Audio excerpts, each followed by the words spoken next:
Hello everyone, welcome to our channel Login 8. In this video, I will guide you on how to log into United Airlines Employee Portal. So if you also want to log into United Airlines Employee Portal, this video is just for you. Follow the simple steps and you'll be able to do it. So first of all, what you have to do is launch open any browser of your choice. You can see over here, I've opened Google Chrome.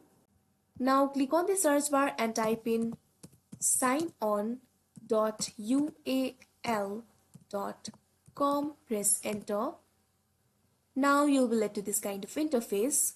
This is the official login page for United Airlines Employee Portal.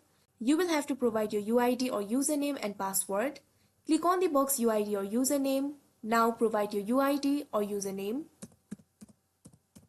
Make sure to enter the correct username. Now click on the password box. Now enter your password. Make sure to enter the correct password. If you have forgotten your password, you can click on the option password help and you'll be able to reset your password. After you've entered your credentials, all you have to do is click on the option login that you can see right over here.